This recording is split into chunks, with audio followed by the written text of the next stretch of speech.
And hey everyone, how's it going today? My name's Thomas, aka Mr. Warburg, coming at you with a little breakout from a Twitch stream I'm doing right now. If you're on the YouTube link down below, and we're going to be talking Arcane Season 2.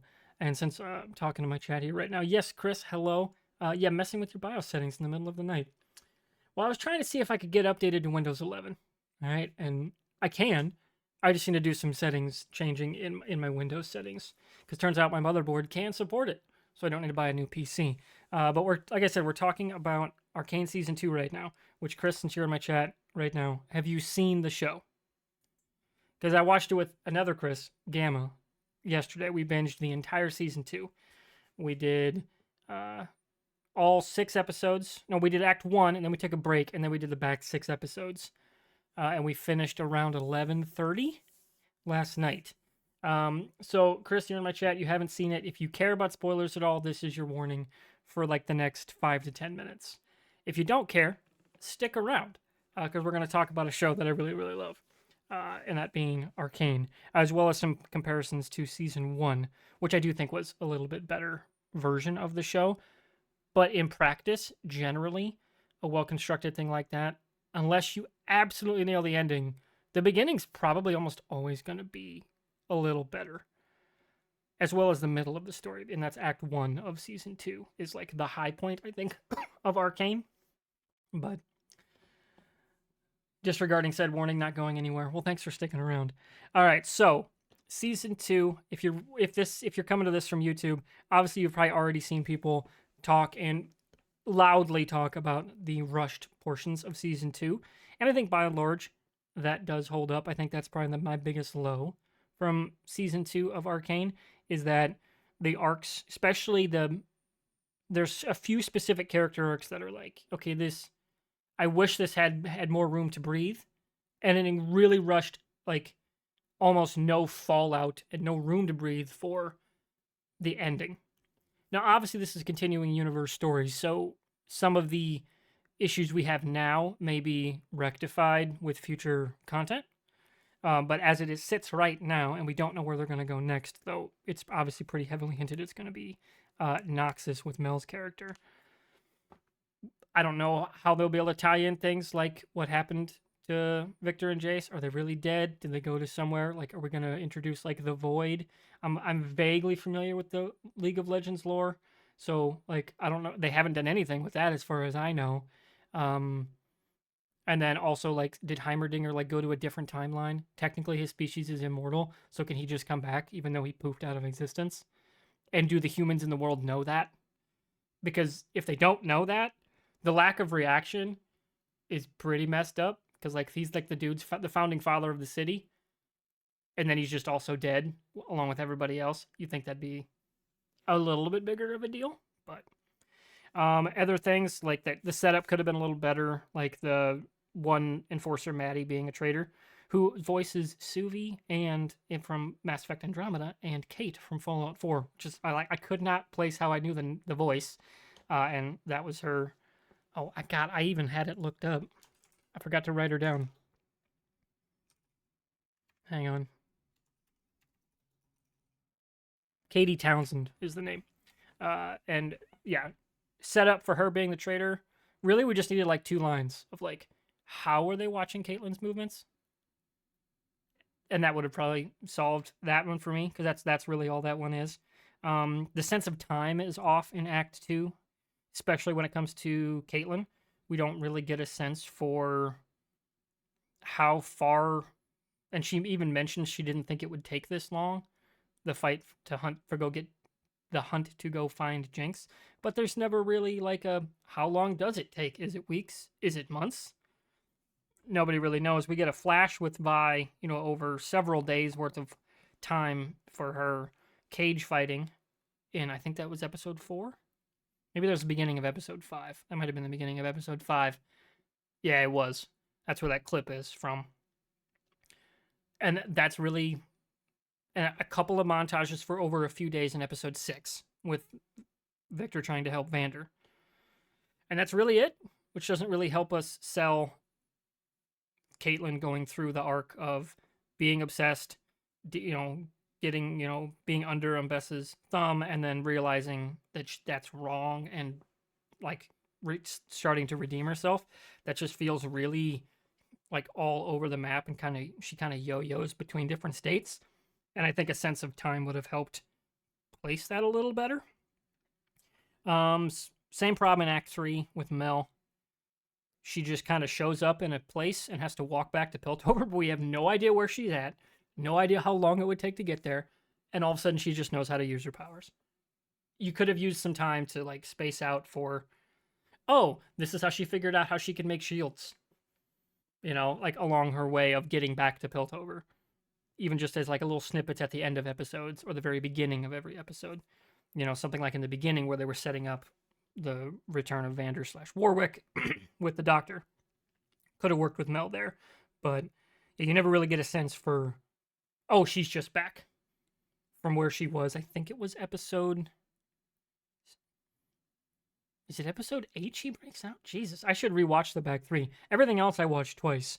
And then obviously I've been watching clips this morning as I got ready for this. It never really felt like we got any meat with the other Enforcer characters that are on screen a lot, especially Loris. And there's this like aquatic-looking guy. Don't even know his name. Like he doesn't have a name, as far as I know. But they're on screen a bunch.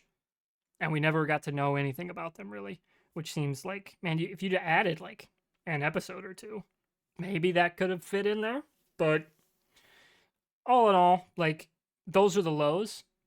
And they are in no way low enough to detract from the highs of Season 2. So I don't think it really makes it a bad show. It's just nowhere near as good as Season 1. But endings are really fucking hard. Having written a few small things on the internet, endings are hard, man. Setup is a lot easier. Like especially setup where you kind of have a good idea where you're going. That's like where it just things feel like they fit better there because you don't have to answer the questions yet. So that I think just in practice makes Season 1 just a significantly more consistent season. Because the highs, for all the lows I'm talking about, the highs in Season 2 are awesome. Particularly the voice acting, Haley Steinfeld, Ella Purnell as Vi and Jinx, Katie, I think it's Liu as Caitlin, Ellen Thomas as Umbessa was awesome. All the standout VOs for me, as well as a few others. I don't think anybody's like bad in their role, but those are the 4 that really stood out to me as excellent during this season, and then largely all of Arcane as well. The OST and the original and licensed tracks, fucking awesome stuff. On top of the consistently excellent animation. Like the entire time I'm watching this, I'm like, I need the Season 2 4K. And that needs to come out a lot sooner than Season 1's did. Because that took almost 3 years to come out. I need the Season 2 4K significantly faster than that. So let's get on that, Netflix/GKids. Let's go. Because, by the way, the Season 1 4K, I know it's only a 2K upscale. The HDR alone, if you have an HDR-capable TV, along with you're not dealing with streaming, bit rates. It's a consistent bit rate throughout the entire viewing experience, as long as you have a nice enough player. Absolutely worth the purchase, and is easily one of the coolest things in my collection. So I cannot wait for the Season 2. Individual episodes. Episode 3, the end of Act 1, and the beginning of Act 3 might be the best episodes in the show. They're phenomenal. They're right up there. They're both 10 out of 10s. And then, of course, we got to talk about Jinx's final send-off. And she's not dead. I'm going to go to my browser scene here. Hang on. Which one's my display? I think... Nope, it's not this one. My display capture is broken. Yeah, thanks, Discord. It says device not connected. So this comes from Reddit. This is just to better explain what we're talking about here. Let me zoom in. Oh, never mind. We're going backwards. All right. So right before the explosion, right, you get her, the shimmer, going off. Caitlin looking at the vents, obviously in an animated series like that. If it's on screen, there's a point, generally, unless it's like a random-ass background thing. But this was very intentional. And then the very first thing Powder says in Season 1 is, I'm going to ride on one of those one day. and that's why we close on the airship leaving Piltover. So, yeah, she's definitely not dead. And like I said, they're continuing this universe. They're going to tell other stories in Runeterra, I think is how you say the name of. Like I said, I'm not a League of Legends guy, but yeah, they're going to tell other stories. So we might be able to get some answers as to what happened next and in the rest of the universe. Like, obviously, we're going to Noxus with Mel and the Noxians and dealing with the issues with the Black Rose and like that secret society. So we're going to get probably a little different series. I don't know if it'll be 2 seasons.